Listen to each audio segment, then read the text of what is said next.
Agadan Erev Shabbos, this week's Parsha is Parshas Shemini. Parshas Shemini is kind of a culmination of the last 6 or 7 Parshas, really since Parshas Truma, building up to this day, this Bayoim Hashmini, this 8th day, which was a jam-packed day, a very busy day for Moshe, for Aaron, for Klal Yisrael. It was a very busy day.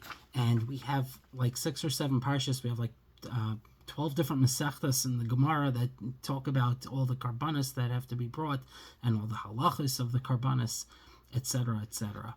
And all about building the Mishkan and the engineering and the details and the measurements, everything. And Klal Yisrael is learning all of this on the fly since Matan Torah.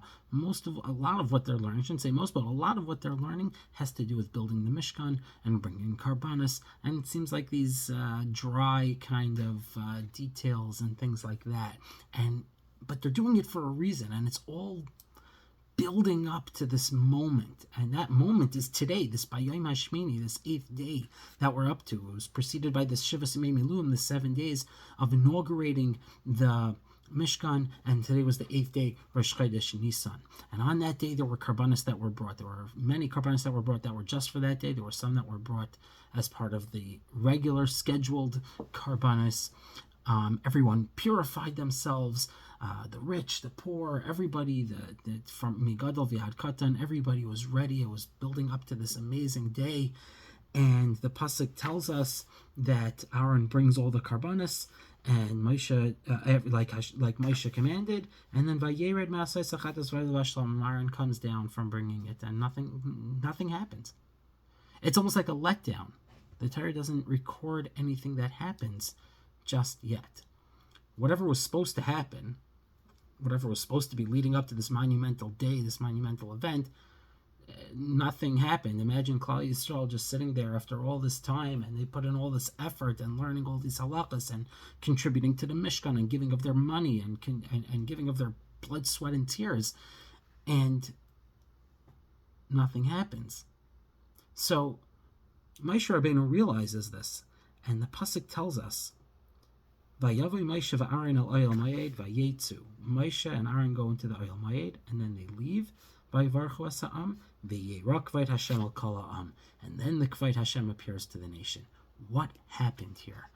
What is this meeting? So it's somewhat of a mysterious meeting between Moshe and Aaron. The pasuk doesn't record what happened, but I'd like to propose, and I saw something similar from Rabbi Yaakov Haber, and I'd like to propose that what happened was that they found the missing piece, because right after they left their meeting in the Oyel Moed, it says Vaytetzei Eish min lifnei Hashem, a fire came down from Hashem, Vayar kol ha'am vayorenu, and everyone saw and they praised Hashem, Vayiplu al paneim, they fell on their faces.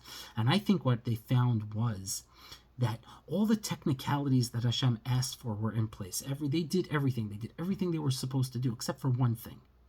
Moshe and Aaron had to come together. We needed to show that different people with different roles can still be together, and they have to be together. I view Moshe and Aaron as 2 halves of a whole.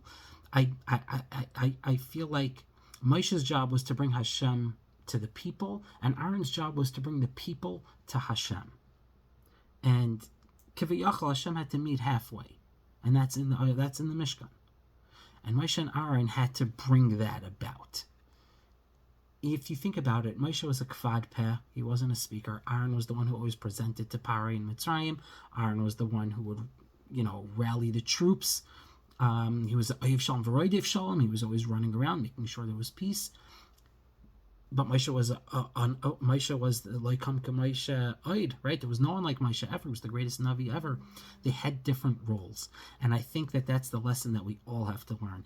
Everyone in Klal Yisrael has different roles. But the main thing that will cause the Kvod Hashem to come together is to be together. To be together, because we cannot do anything on our own. We need each other, and we need to be ba'achdus. We need to be together. And the model for that, I believe, is in this week's parsha from this pasuk. Moshe and Aaron coming together, and then Hashem coming down and revealing his glory to Klal Yisrael, and Klal Yisrael seeing this glory and just falling on their faces. Again, I think the lesson is for us to all come together. Ba'achdos, we should all try to do that, even though we all have different roles and we're all different from each other. It doesn't make a difference. The main thing is that we're all together. Have a good Shabbos.